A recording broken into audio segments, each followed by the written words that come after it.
Kulübü Federasyonu bir kadro hareketidir. Bu harekette ben diye bir kelime yoktur. Biz vardır. Bu hareketin her bir ferdi ülkesine, milletine aidiyet duyar. Bu hareketin her ferdi bu toprakların hamuruyla yoğrulmuştur. Her hareket önündeki engelleri, zorlukları ve barikatları aşma konusunda kendine bir örnek seçer. Kendine rol model olarak bir lider seçer. Biz şanslıydık. Çünkü kader bizim gençliğimizde sadece bize örnek olacak değil, dünyaya örnek olacak bir lideri karşımıza çıkarttı. Bu kişi tarihin bize hediyesi Recep Tayyip Erdoğan'dır.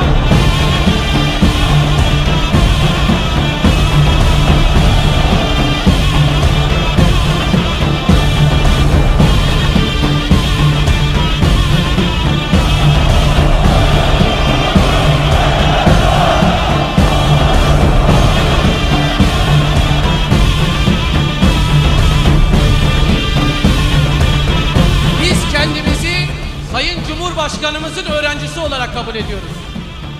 Biz bu okuldan çok şey öğrendik. Korkmamayı öğrendik. Yiğitliği öğrendik. Kararlılığı öğrendik. 7 düvel bir araya gelse sadece Allah bize yeter deyip yola devam etmeyi öğrendik.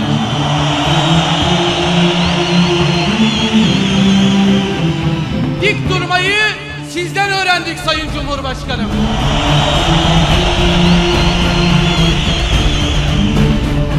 İnanıyoruz ve dua ediyoruz. İnşallah 2023'e kadar binlerce yeni Recep Tayyip Erdoğanlar yetişecek. 2053'e kadar Fatih Sultan Mehmetler yetişecek. 2071'e kadar yüz binlerce Alparslanlar yetişecek. Ve Osmanlı'nın torunları yeniden dünya lideri olacak, yeni Türkiye'yi inşa edecek.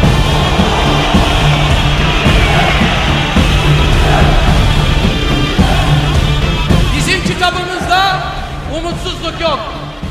Bizim inancımızda bezginlik yok.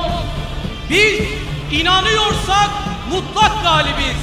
Biz diyoruz ki Allah bize yeter kardeşlerim.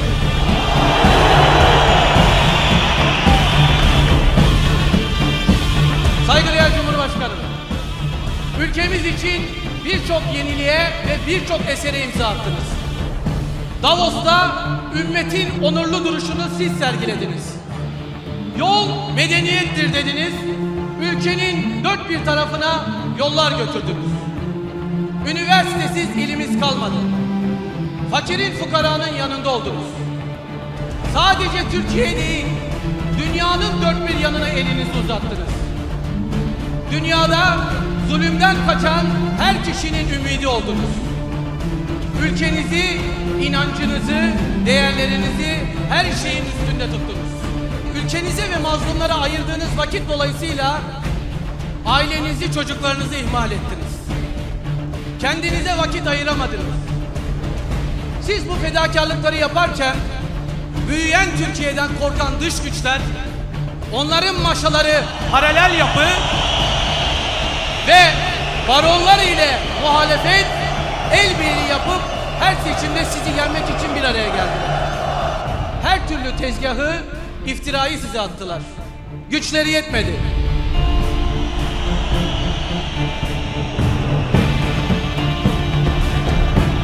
Size güçleri yetmeyen şer odaklar ailenize, çocuklarınıza dil uzattılar.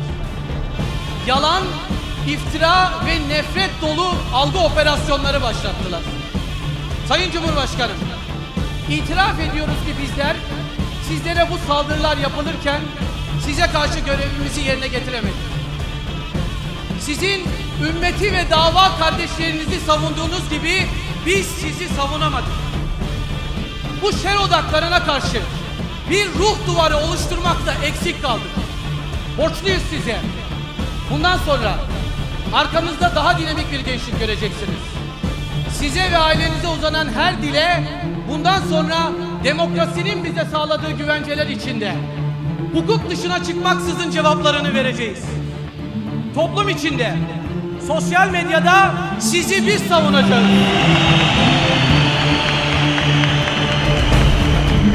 Size uzanan dillerin dersini biz vereceğiz. Salondaki arkadaşlarıma sesleniyorum. Cumhurbaşkanımızın önünde söz istiyorum. Hazır mısınız? Bugünden sonra toplum içinde, sosyal medyada hazır olacak mısınız? Hazır olacak mısınız? Rabbim bizi imandan, Kur'an'dan ayırmasın. Rabbim bu ülkenin üzerindeki kara bulutları en kısa zamanda dağıtsın. Rabbim bize Osmanlı torunu olarak dedelerimizin zaferlerini nasip etsin. Sayın Cumhurbaşkanım, Rabbim size güç versin. Rabbim size zaferler ihsan eylesin. Rabbim birlik ve beraberliğimizi bozmasın.